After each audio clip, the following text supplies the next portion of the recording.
విజయ్ కుమార్ ఎక్కడున్నా రావాల్సిందిగా కోరుతున్నాం. గట్టిగా క్లాప్స్ పెట్టండి.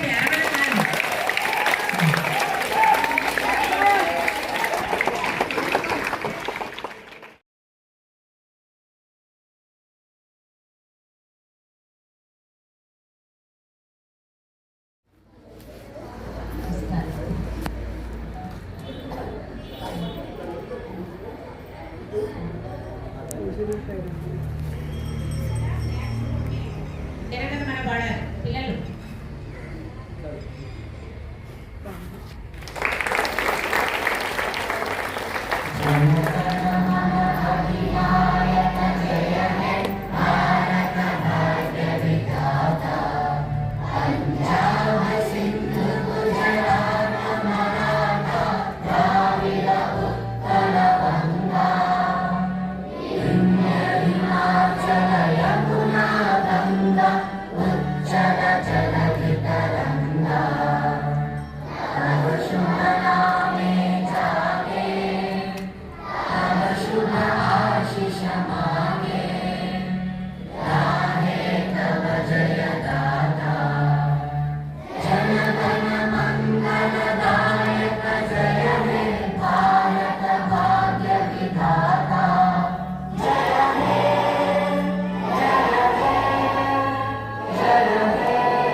गणतंत्र दिनोत्सव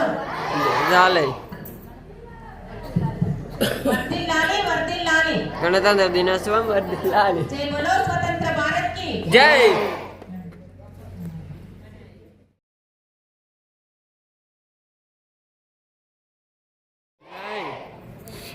राजांद्र निर्माता जय।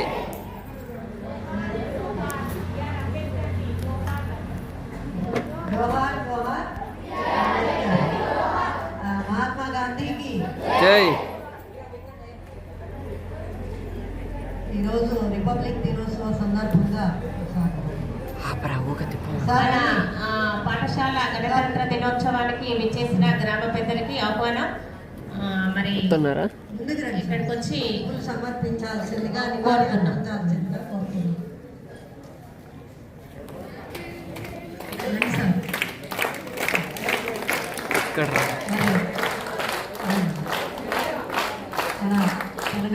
గ్రామ తరఫున గ్రామ పెద్దలకి అందరికీ కూడా మరి మేము కృతజ్ఞతలు తెలియజేసుకుంటూ ఇలాగే వారి ఆశీస్సులు ఎప్పుడు పాఠశాలకు ఉండాలి అని కోరుకుంటూ గుర్తు చేసుకుంటూ మనం ఇప్పుడు చేయాల్సింది ఏంటంటే మన స్వాతంత్రాన్ని కాపాడుకోవాలి. అది చాలా అత్యవసరం అవుతుంది. ఎక్కడో విదేశీ పరిపాలన నుంచి మనం విముక్తి చెందామే కానీ ఇప్పుడు ప్రస్తుతం ఉన్నటువంటి ఈ ఎన్నో వ్యతిరేక పరిస్థితులలో మన స్వాతంత్రాన్ని కాపాడుకుంటూ మన నాయకులు కూడా స్వార్థాన్ని వీడి దేశ ప్రజల సంక్షేమం కోసం పాటుపడాలి అని పదే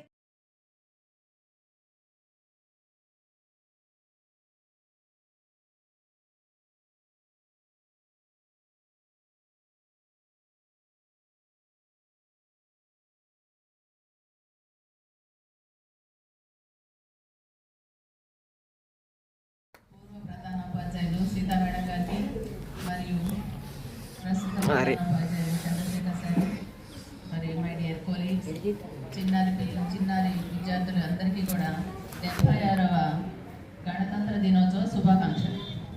మరి మన సీతా మేడం చెప్పారు మన ఎందుకు మనం ఇలా జరుపుకుంటున్నాం. మనకున్నటువంటి 5 జాతీయ పండుగలలో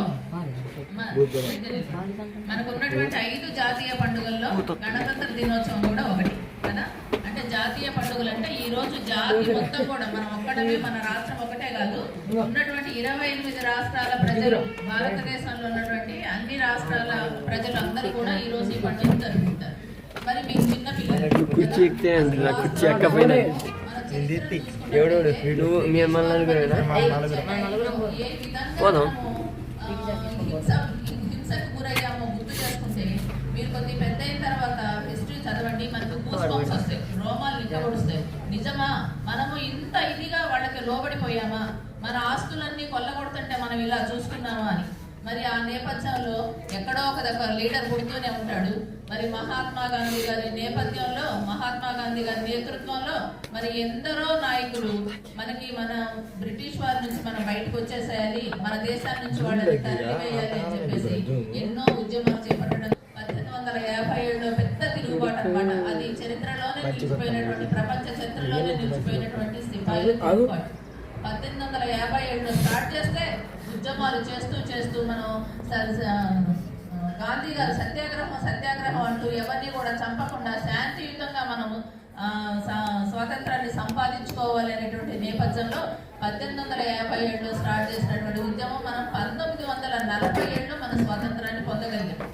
అలా ఎలా పొందగలిగామంటే మన యొక్క ఐక్యత, హిందూ ముస్లిం భాయి అంటూ భారతదేశంలో ఉన్నటువంటి ప్రతి కులంతో మతంతో సంబంధం లేకుండా అందరూ కూడా ఏక తాటి మీద ఉండేసరికి మన యొక్క ఉద్యమాన్ని చూసి బ్రిటిషర్స్ దడుచుకున్నారు. అమ్మో ఇంకా వీళ్ళ ముందు మనం మనలేమో, వీళ్ళ ముందు మనం కొనసాగలేమని చెప్పి 1947 ఆగస్టు 15 అర్ధరాత్రి మన దేశాన్ని విడిచి వెళ్ళిపోయారు. అందుకనే మనం ఆ రోజున మన స్వతంత్రులమయ్యాం. కాబట్టి మనము స్వాతంత్ర దినోత్సవం జరుపుకున్నాం. ప్రతి సంవత్సరం ఆగస్టు 15 స్వాతంత్ర దినోత్సవం అంటున్నాం. మరి ప్రతి జనవరి 26 మనం ఏమంటున్నాం, గణతంత్ర దినోత్సవం అంటున్నాం. మరి ఎందుకు అది స్వాతంత్రమే ఇది స్వాతంత్రమే, ఆ రోజు ఇలానే ఎగరవేస్తారు, ఈ రోజు ఇలానే ఎగరవేస్తారు. కాకపోతే దీనికి ఒక వేరియేషన్ ఉంది, పెద్ద పిల్లలకైతే తెలుస్తుంది. మనకి 47 స్వతంత్రం వచ్చిన తర్వాత మనల్ని మనం పరిపాలించుకోవడానికి మనకు ఒక రాజ్యాంగం అవసరం. మనం ఎలా పరిపాలించబడాలి అని. మనం అప్పటి వరకు కూడా మనం వాళ్ళ ఆధీనంలో ఉన్నాం కాబట్టి మనకి రాజ్యాంగం లేదు. అయితే 1947 ఆగస్టు 15 నుంచి బ్రిటిష్ వాళ్ళ రాజ్యాంగాన్ని అనుసరిస్తూ మనం పరిపాలించబడ్డాం. వాళ్ళ రాజ్యాంగాన్ని మనం ఫాలో అయ్యాం. తర్వాత మనకి మనకంటూ మనకు ఒక రాజ్యాంగం ఉండాలని రాజ్యాంగం రాసుకోవడం జరిగింది. ఆ రాజ్యాంగానికి అధ్యక్షుడు ఎవరు? బిఆర్ అంబేద్కర్ గారి నేతృత్వంలో ఎంతో మంది మేధావులు మేధో మథనం చేసి మన రాజ్యాంగాన్ని రాశారు. ప్రపంచంలోనే మనది అతి పెద్ద లిఖిత రాజ్యాంగం అన్నమాట. అయితే ఈ రాజ్యాంగం ఎప్పటి నుంచి అమల్లోకి వచ్చింది?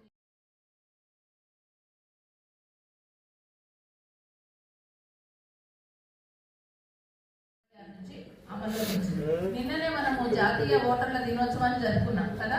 ఎందుకు? 1950లో జనవరి 25న ఎలక్షన్ కమిషన్ అనేటటువంటి ఒక సంఘం ఏర్పడింది. దానిని దృష్టిలో పెట్టుకొని ప్రతి సంవత్సరం కూడా మనము నిన్న ఓటర్ల దినోత్సవం జరుపుకున్నాం. మరుసటి రోజే ఈ రోజు నుంచి మనకి 1950 జనవరి 26 నుంచి రాజ్యాంగాన్ని అమలు చేసుకున్నాం. అంటే మనము ఏ దేశానికి, ప్రపంచంలో ఉన్నటువంటి ఏ దేశానికి తలపాల్సిన పని లేదు. సర్వసత్తాక సార్వభౌమంతో వచ్చిందనమాట. సార్వభౌమంతో అంటే మనం ఏ దేశానికి తల ఒగ్గకుండా మనల్ని మనం పరిపాలించుకుంటాం. సర్వసత్తాక సామ్యవాద లౌకిక ప్రజాస్వామ్య గణతంత్ర రాజ్యంగా అవతరించినటువంటి రోజు. అందుకనే ఈ రోజుకి ప్రత్యేకత ఉంటుంది. మరి ఈ రోజునేమో అధికారులు, మన ఆగస్టు 15 ప్రజాప్రతినిధులు ఢిల్లీలో ఎర్రకోట వద్ద జెండాలు ఎగరవేస్తారు. ఈ రోజు ప్రజాప్రతినిధులతో సంబంధం లేకుండా అధికారులు మాత్రమే మన రాష్ట్రపతి గారి జెండాని ఎగరవేస్తారు. సరే, ఇదంతా ఒక ఎత్తు. మరి ప్రతిసారి మనం ఇలా చెప్పుకుంటూనే ఉన్నాం. మరి మనం చేయాల్సిందేంటి? మరి ఎంతో మంది త్యాగజీవులు అంటే ఎంతో మంది నాయకులు వాళ్ళ యొక్క త్యాగాన్ని, వాళ్ళ యొక్క జీవితాలను అర్పించారు. ఎంతో మంది జైళ్లలో మగ్గారు, ఎంతో మంది చనిపోయారు.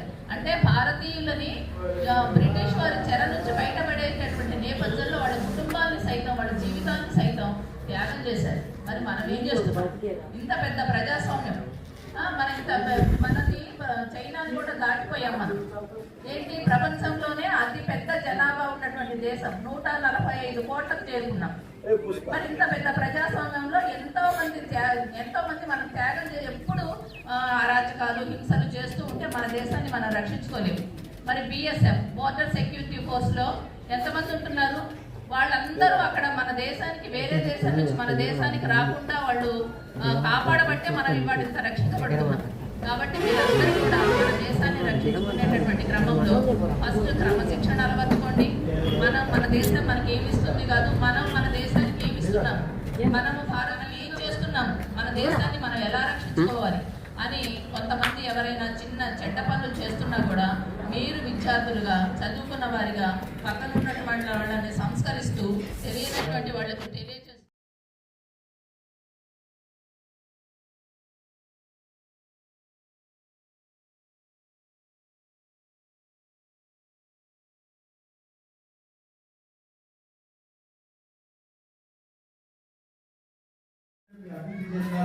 హక్కుల గురించి మాట్లాడాలంటే ముఖ్యంగా మీ బాధ్యతలు ఎదగాలి, మళ్ళీ మంచి పౌరులుగా ఎదగండి, మంచి పిల్లలుగా ఎదగండి, బాగా చదువుకోవడానికి ట్రై చేయండి, పెద్దలను గౌరవించండి, టీచర్స్ గౌరవించండి, బడిలా ఉంచండి,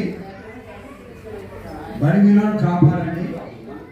ఊరికే చర్చలు పెట్టుకోవాలి. 10th క్లాస్ ఎగ్జామ్స్ వస్తున్నాయి కాబట్టి దీని యొక్క ముఖ్య ఉద్దేశం, రాజ్యాంగం యొక్క ముఖ్య ఉద్దేశం ఏంటంటే మనకు స్వేచ్ఛ హక్కులతో పాటుగా బాధ్యతలు ఉంటాయి.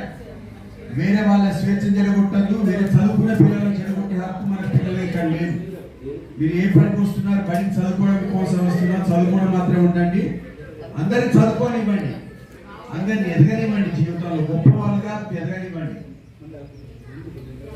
ఆ విషయాన్ని మీరు గమనిస్తారని ఆశిస్తూ ఈ సందర్భాన్ని అందరికీ ధన్యవాదాలు. Thank you.